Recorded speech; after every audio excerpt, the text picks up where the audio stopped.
Indian premier ലീഗിന്റെ 18ാം സീസണിൽ വീണ്ടും നിരാശപ്പെടുത്തുന്ന പ്രകടനമാണ് മുംബൈ ഇന്ത്യൻസ് വീണ്ടും കാഴ്ചവെച്ചിരിക്കുന്നത്. ലക്നൗ സൂപ്പർ ജയൻസിനോട് 12 റൺസിനായിരുന്നു മുംബൈ തോറ്റത്.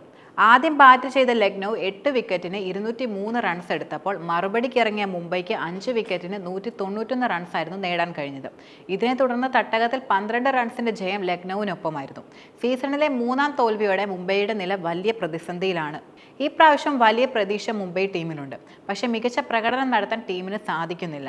ലക്നൌവിനെതിരായ മുംബൈയുടെ തോൽവിക്ക് തിലക് വർമ്മയുടെ മെല്ലെ പോക്ക് ബാറ്റിങ്ങിനെയും ഹർദിക് പാണ്ഡ്യയുടെ ക്യാപ്റ്റൻസിയുമെല്ലാം ആരാധകർ ശക്തമായി വിമർശിക്കുന്നുമുണ്ട്. പക്ഷേ മുംബൈയുടെ പ്രതീക്ഷ തകർത്ത് ലക്നൌവിനെ വിജയത്തിലേക്ക് എത്തിച്ചത് സ്പിന്നർ ദിഗ്വേഷ് റാത്തിയാണെന്നതിൽ സംശയമില്ല.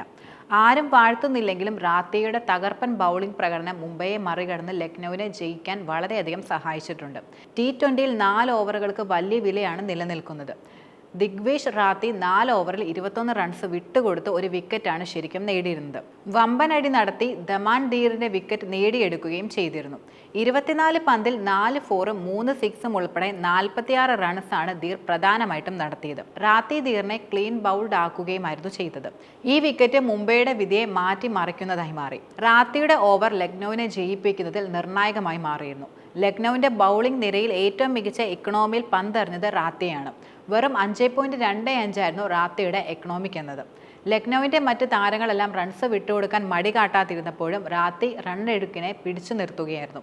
ലക്നൌവിന്റെ മറ്റെല്ലാ ബൗളർമാരും 40ന് മുകളിൽ റൺസ് വിട്ടുകൊടുത്തു വന്നത് എടുത്തു പറയേണ്ട കാര്യമാണ്.